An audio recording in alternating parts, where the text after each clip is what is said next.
मेरे प्यारे परिवार के सदस्यों, नमस्कार। मन की बात च तुंदा एक बारी फ्ही स्वागत है।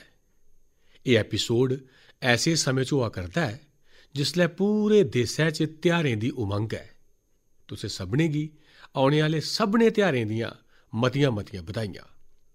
साथियो, त्योहारें दी इस उमंग दे बिच दिल्ली दी इक खबर थमां गै मैं मन की बात दी शुरुआत करना चाहना। इस म्हीने दी शुरुआत च गांधी जयंती दे मौके पर दिल्ली च खादी दी रिकार्ड बिक्री होई। इत्थै कनॉट प्लेस च इक गै खादी स्टोर च इक गै दिनै च 1.5 करोड़ रपे शा मते दा समेयान लोकें खरीदेआ। इस म्हीनै चलै करदे खादी महोत्सव ने इक बारी फ्ही बिक्री दे अपने सब्भै पराने रिकार्ड त्रोड़ी दित्ते न। तुसें गी इक होर गल्ल जानियै बी बड़ा खरा लग्गोग। 10 ब'रे पैह्ले देशै च जित्थै खादी उत्पादें दी बिक्री बड़ी मुश्कल कन्नै 30,000 करोड़ रपे थमां बी घट्ट दी ही, हून एह् बधियै 1.25 लक्ख करोड़ रपे दे आले दुआले पुज्जा करदी ऐ। खादी दी बिक्री बधने दा मतलब ऐ एह्दा लाह् शैह्रा थमां लेइयै ग्रां तक्कर च बक्ख-बक्ख तबके तक्कर पुजदा ऐ। इस बिक्री दा लाह् साढ़े बुनकर, हस्तशिल्प दे कारीगर, साढ़े करसान, आयुर्वेदिक बूटे लाने आह्ले, कुटीर उद्योग सभनें गी लाह् मिला करदा ऐ। ते इ'यै ते वोकल फॉर लोकल अभियान दी ताकत है। ते बल्लें बल्लें तुसें सभनें देशवासियों का समर्थन भी बधदा जा'रदा है। साथियो, अज्ज मैं अपनी एक होर गुजारिश तुंदे सामने दोहराना चाहना ते बड़ी गै बिनती कन्नै दोहराना चाहना। जिसलै भी तुस सैलसफा पर जाओ, तीर्थाटन पर जाओ, तां उत्थूं दे मकामी कलाकारें आसेआ बनाए गेदे उत्पादें गी पक्क गै खरीदो। तुस अपनी उस यात्रा दे कुल बजट च मकामी उत्पादें दी खरीदारी गी इक महत्वपूर्ण तरजीह दे रूपै च पक्क गै रखो। 10% होऐ, 20% होऐ, जिन्ना तुंदा बजट बौंह्दा होऐ, लोकल पर पक्क गै खर्च करेओ ते उत्थैं गै खर्च करेओ। साथियो, हर बारी आह्ला लेखा इस बारी बी साढ़े त्योहारें च साढ़ी प्राथमिकता होऐ वोकल फॉर लोकल ते अस मिलियै उस सुखने गी पूरा करचै।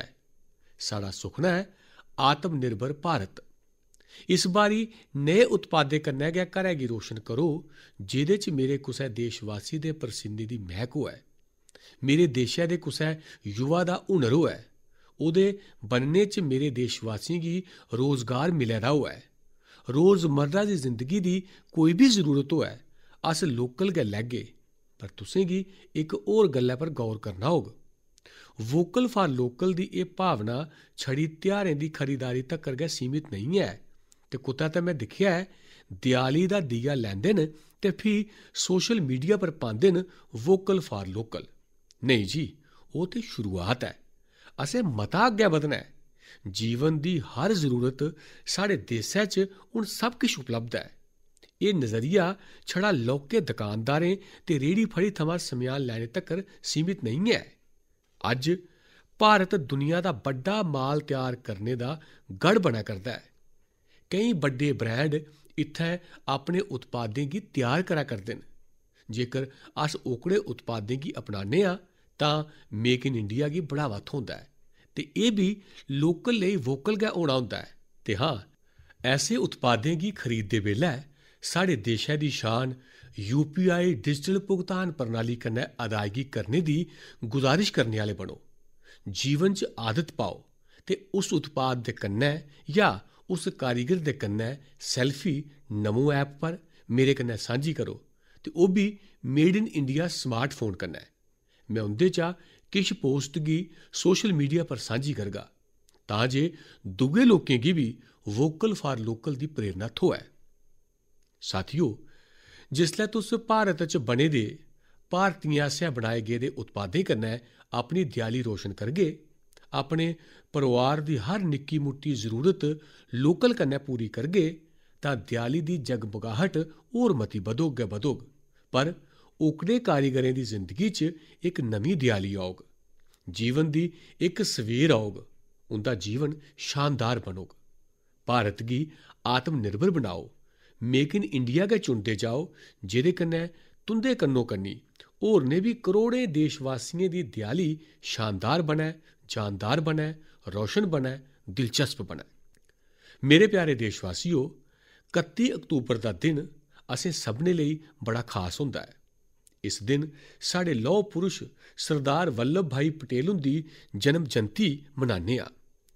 अस भारतवासी उनेंगी कई वजह करी चेता करने आ ते पूरी श्रद्धा कन्नै नमन करने आ। सभनें शा बड्डी वजह है देशै दियें 580 कोला मतियें रियासतें गी जोड़ने च उंदी बेजोड़ भूमिका। अस जानने आ हर ब'रै 31 अक्तूबर गी गुजरात च स्टैचू ऑफ यूनिटी पर एकता दिवस कन्नै जुड़े दा मुक्ख समारोह हुंदा है। इस बारी एह्दे अलावा दिल्ली च कर्तव्य पथ पर एक बड़ा गै खास कार्यक्रम आयोजित होआ करदा है। तुसेंगी चेता होग, मैं पिछले दिनें देशै दे हर ग्रां थमां, हर घरै थमां मिट्टी किट्ठी करने दी गुजारिश कीती ही। हर घरै थमां मिट्टी किट्ठी करने परैंत उसी कलश च रखेआ गेआ ते फ्ही अमृत कलश यात्रा कड्ढियां गेइयां। देशै दे कोने कोने थमां किट्ठी कीती गेदी एह् मिट्टी, एह् हजारां अमृत कलश यात्रा हून दिल्ली पुज्जा करदियां न। इत्थैं दिल्ली च उस मिट्टी गी इक बड्डे भारत कलश च पाया जाग ते इस्सै पवित्र मिट्टी कन्नै दिल्ली च अमृत वाटिका दा निर्माण होग। एह् देशै दी राजधानी दे दिलै च अमृत महोत्सव दी भव्य विरासत दे रूप च मौजूद रौह्ग।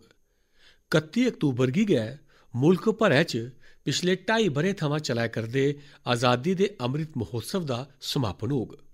तुसें सभनें मिलियै इसी दुनिया च सभनें शा लम्मे समें तक्कर चलने आह्ले महोत्सव चा इक बनाई दित्ता। अपने सेनानियें दा सम्मान होऐ जां फ्ही हर घर तिरंगा, आज़ादी दे अमृत महोत्सव च लोकें अपने मुकामी इतिहास गी इक नवीं पंछान दित्ती ऐ।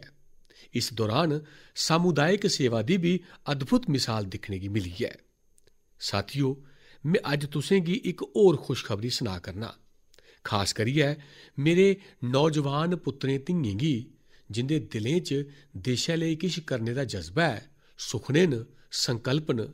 एह् खुशखबरी देशवासियें आस्तै ते है गै है, मेरे नौजवान साथियो तुंदे आस्तै खास है। 2 दिनें परैंत गै 31 अक्तूबर गी इक बड़े बड्डे राष्ट्रव्यापी संगठन दी नींह रखी जा'रदी ऐ ते ओह् बी सरदार साहब हुंदी जन्म जयंती दे दिन। इस संगठन दा नां है मेरा युवा भारत, यानी MY भारत। MY भारत संगठन भारत दे युवाएं गी राष्ट्र निर्माण दे बक्ख-बक्ख आयोजनें च अपनी सक्रिय भूमिका निभाने दा मौका देग। एह् विकसित भारत दे निर्माण च भारत दी युवा शक्ति गी इकजुट करने दा इक अनोखा जतन है। मेरा युवा भारत दी वैबसाइट MY भारत भी शुरू होने आह्ली ऐ। मैं युवाएं गी गुजारिश करगा, बार-बार गुजारिश करगा जे तुस सब्भै मेरे देशै दे नौजवान, तुस सब्भै मेरे मुल्खै दे धी पुत्तर mybharat.gov.in पर रजिस्टर करो ते बक्ख-बक्ख कार्यक्रम लेई साइन अप करो। 31 अक्तूबर गी साबका प्रधानमंत्री श्रीमती इंदिरा गांधी जी हुंदी पुण्यतिथि भी है। मैं उनेंगी भी भावें भरोची श्रद्धांजलि अर्पित करना।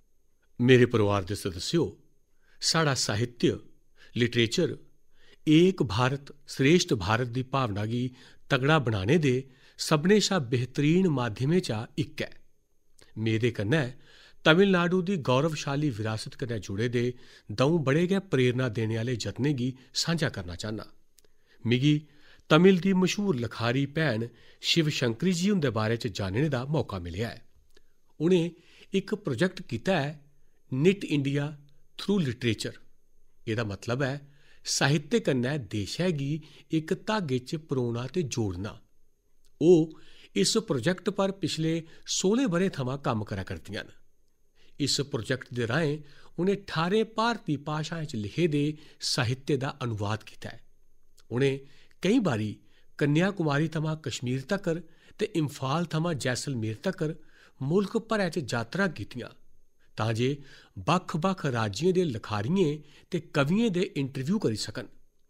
शिव शंकरी जी होरें बक्ख-बक्ख थाह्रें पर अपनी यात्रा कीती, ट्रैवल कमेंट्री दे कन्नै उ'नेंगी प्रकाशित कीता है। एह् तमिल ते अंग्रेजी दौनें भाशाएं च है। इस प्रोजेक्ट च 4 बड्डे वाल्यूम न ते हर वाल्यूम भारत दे बक्ख-बक्ख हिस्से गी समर्पित है। मिगी उंदी इस संकल्प शक्ति पर गर्व है। साथियों, कन्याकुमारी दे थिरु ए.के. पेरूमल जी हुंदा कम्म भी बड़ा प्रेरित करने आह्ला है। उ'नें तमिलनाडु दी एह् जेह्ड़ी क्हानियां सनाने आह्ली परंपरा है उसगी सुरक्षित करने दा सराह्नेजोग कम्म कीता है। ओह् अपने इस मिशन च पिछले 40 ब'रें थमां जुटे दे न। एह्दे लेई ओह् तमिलनाडु दे बक्ख-बक्ख हिस्सें च यात्रा करदे न ते लोक कला दियें शैलियें गी तुप्पियै उसी अपनी कताब दा हिस्सा बनांदे न। तुसें गी जानियै हैरानगी होग जे उ'नें अजें तक्कर ऐसी करीब 100 कताबां लिखी दित्ती दियां न। एह्दे अलावा पेरूमल जी हुंदा इक होर बी शौक है।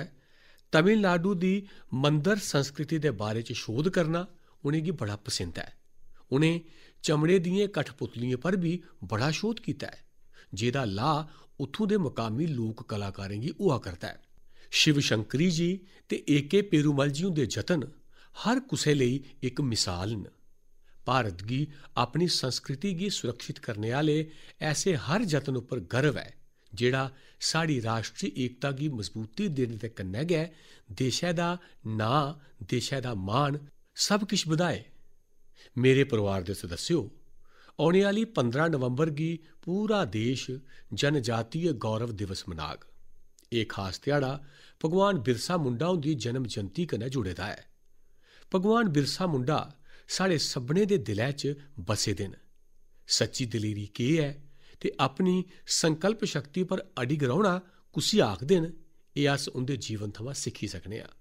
उ'नें विदेशी शासन गी कदें स्वीकार नहीं कीता। उ'नें ऐसे समाज दी परिकल्पना कीती ही जित्थै बेन्यायी आस्तै कोई जगह नेईं ही। ओह् चांह्दे हे जे हर माह्नुए गी सम्मान ते बरोबरी दा जीवन मिलै। भगवान बिरसा मुंडा होरें कुदरत दे कन्नै सद्भाव कन्नै रौह्ना इस पर भी म्हेशा जोर दित्ता। अज्ज भी अस दिक्खी सकने आं जे साढ़े आदिवासी भ्राऽ भैन कुदरत दी दिक्खभाल ते ओह्दी सांभ संभाल आस्तै हर चाल्ली कन्नै समर्पित न। असें सभनें लेई साढ़े आदिवासी भ्राऽ भैनें दा एह् कम्म बड़ी बड्डी प्रेरणा है। साथियो, कल यानी 30 अक्तूबर गी गोविंद गुरु जी हुंदी पुण्यतिथि भी है। साढ़े गुजरात ते राजस्थान दे आदिवासी ते वंचित समुदायें दे जीवन च गोविंद गुरु जी हुंदा बड़ा खास महत्व रेहा है। गोविंद गुरु जी होरें गी भी मैं अपनी श्रद्धांजलि अर्पित करना। नवंबर म्हीने च अस मानगढ़ नरसंहार दी बरसी भी मनाने आं। मैं उस नरसंहार च शहीद मां भारती दी सभनें संतानें गी नमन करना। साथियो, भारत वर्ष च आदिवासी योद्धाएं दा समृद्ध इतिहास रेहा है। इस्सै भारत भूमि पर महान तिलका मांझी होरें बेन्यायी खलाफ बिगुल बजाया हा। इस्सै धरता थमां सिद्धो कान्हू होरें बरोबरी दी आवाज़ ठुआई। असेंगी गर्व है जे जेह्ड़े योद्धा टंट्या भील होरें साढ़ी धरतै पर जन्म लैता। अस शहीद वीर नारायण सिंह होरें गी पूरी श्रद्धा दे कन्नै चेता करने आं, जेह्ड़े कठन हालात च अपने लोकें दे कन्नै खड़ोते दे रेह्। वीर रामजी गोंड होन, वीर गुंडा धुर होन, भीमा नायक होन, उंदी दलेरी अज्ज भी असेंगी प्रेरित करदी है। अल्लूरी सीताराम राजू होरें आदिवासी भ्राएं भैनें च जेह्ड़ी अलख जगाई उसी मुल्ख अज्ज भी चेता करदा है। पूर्वोत्तर च कियांग नोबांग ते रानी गाइदन ल्यू जनेह् स्वतंत्रता सेनानियें थमां भी असेंगी बड़ी प्रेरणा मिलदी है। आदिवासी समाज थमां गै देशै गी राजमोहिनी देवी ते रानी कमलापति जनेही वीरांगना मिलियां। मुल्ख इस समें आदिवासी समाज गी प्रेरणा देने आह्ली रानी दुर्गावती जी हुंदी 500वीं जयंती मना करदा है। मैं मेद करना जे देशै दे मते कोला मते युवा अपने इलाके दी आदिवासी विभूतियें दे बारे च जानङन ते उंदे थमां प्रेरणा लैङन। देश अपने आदिवासी समाज दा कृतज्ञ है, जिनें राष्ट्र दे स्वाभिमान ते तरक्की गी म्हेशा सभनें शा उप्पर रक्खेआ है। मेरे प्यारे देशवासियो, त्योहारें दी इस रुत्तै च इस बेल्लै मुल्ख च खेड्डें दा बी झंडा लहरा करदा है। पिछले दिनें एशियाई खेड्डें दे बाद पैरा एशियाई खेड्डें च भी भारती खिडारियें जबरदस्त कामयाबी हासल कीती है। इनें खेड्डें च भारत ने 111 तगमे जित्तियै इक नवां इतिहास रची दित्ता है। मैं पैरा एशियाई खेडें च हिस्सा लैने आह्ले सभनें खडारियें गी मती मती बधाई दिन्ना। साथियो, मैं तुंदा ध्यान special Olympics world summer games आह्ली बक्खी भी लेई जाना चाह्न्ना। एह्दा आयोजन बर्लिन च होआ हा। एह् प्रतियोगिता साढ़े बौद्धिक दिव्यांगता आह्ले खडारियें दी अद्भुत समर्थ गी सामनै आंदी ऐ। इस प्रतियोगिता च भारती दल ने 75 सुन्ने दे तगमे सने 200 तगमे जित्ते। रोलर स्केटिंग होऐ, बीच वॉलीबॉल होऐ, फुटबॉल होऐ या लॉन टेनिस, भारती खडारियें तगमे दी झड़ी लाई दित्ती। तगमे जितने आह्ले इनें खडारियें दी जीवन यात्रा बड़ी प्रेरणा देने आह्ली रेही ऐ। हरियाणा दे रणवीर सैनी होरें गोल्फ च सुन्ने दा तगमा जित्तेआ ऐ। बचपन थमां गै ऑटिज्म दी मार झल्लै करदे रणवीर आस्तै कोई भी चुनौती गोल्फ गी लेइयै उंदे जनून गी घट्ट नेईं करी सकी। उंदी माता होर ते इत्थै तगर गलांदियां न जे परोआरै च अज्ज सब्भै गोल्फर बनी गेदे न। पुडुचेरी दे 16 ब'रें दे टी विशाल होरें 4 तगमे जित्ते। गोवा दी सिया सरोद होरें भार तुलकने च 2 सुन्ने दे तगमे सने 4 तगमे अपने नां कीते। 9 ब'रें दी उमरी च अपनी मां गी मुहाई देने दे बाद बी उनें अपने आपै गी निराश नेईं होन दित्ता। छत्तीसगढ़ दे दुर्ग दे रौह्ने आह्ले अनुराग प्रसाद होरें भार तुलकने च 3 सुन्ने दे ते 1 चांदी दा तगमा जित्तेआ।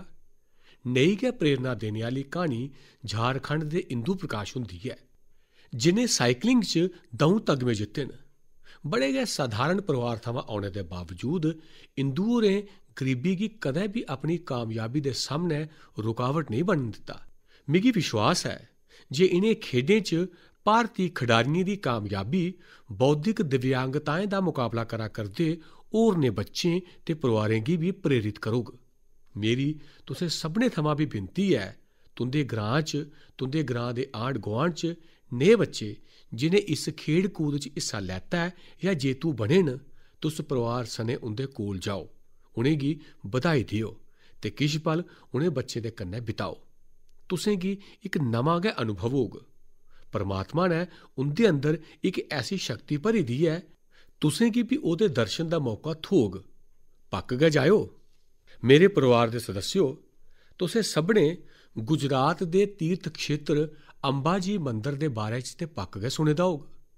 एह् इक महत्वपूर्ण शक्तिपीठ है, जित्थै देश विदेश थमां भारी गिनतरी च श्रद्धालु मां अंबे दे दर्शन लेई पुजदे न। इत्थै गब्बर पर्वत दे रस्ते च तुसें गी बक्ख-बक्ख चाल्ली दी योग मुद्राएं ते आसनें दियां प्रतिमां नजरी औङन। क्या तुस जानदे हो जे इनें प्रतिमाएं दी खास केह्ड़ी गल्ल ऐ? दरअसल एह् कबाड़ कन्नै बनी दियां मूर्तियां न। इक चाल्ली कन्नै कबाड़ कन्नै बनी दियां ते जेह्ड़ी बड़ी अद्भुत न।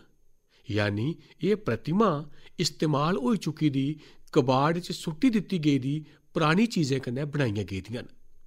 अंबाजी शक्तिपीठ पर देवी मां दे दर्शन दे कन्नै कन्नै एह् प्रतिमा भी श्रद्धालुएं लेई आकर्षण दा केंद्र बनी गेदियां न। इस जतन दी कामयाबी गी दिक्खियै मेरे मनै च इक सुझाव बी आवा करदा है।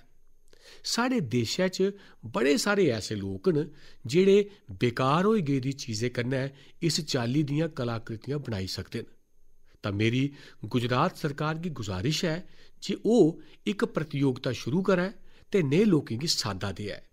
एह् जतन गब्बर पर्वत दा आकर्षण बधाने दे कन्नै गै पूरे देशै च वेस्ट टू वेल्थ अभियान लेई लोकें गी प्रेरित करोग। साथियो, जिसलै भी स्वच्छ भारत ते वेस्ट टू वेल्थ दी गल्ल औंदी ऐ तां असेंगी देशै दे कोने-कोने थमां अनगिनत मिसालां दिक्खने गी थ्होंदियां न।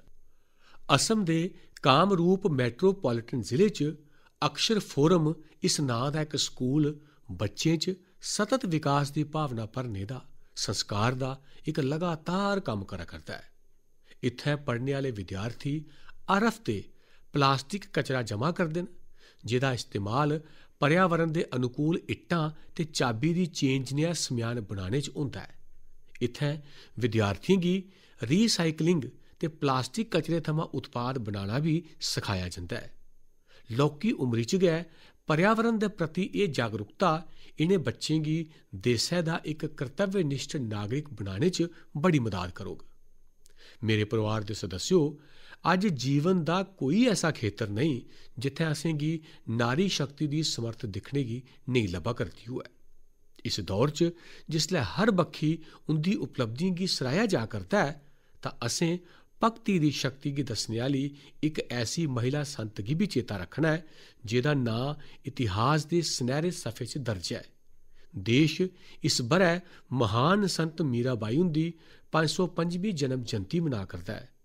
ਉਹ मुल्क भरै दे लोकें लई कई वजह करी एक प्रेरणा शक्ति रहियां न। जेकर कुसै दी संगीत च दिलचस्पी होऐ तां ओह संगीत दे प्रति समर्पण की बड़ी मिसाल गै न।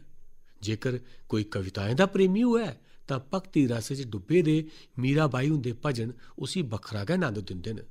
जेकर कोई दैवीय शक्ति च विश्वास रखदा होऐ तां मीराबाई हुंदा श्री कृष्ण च लीन हो जाना ओहदे आस्तै एक बड़ी प्रेरणा बनी सकदा है। मीराबाई संत रविदास होरें गी अपना गुरु मनदियां हियां।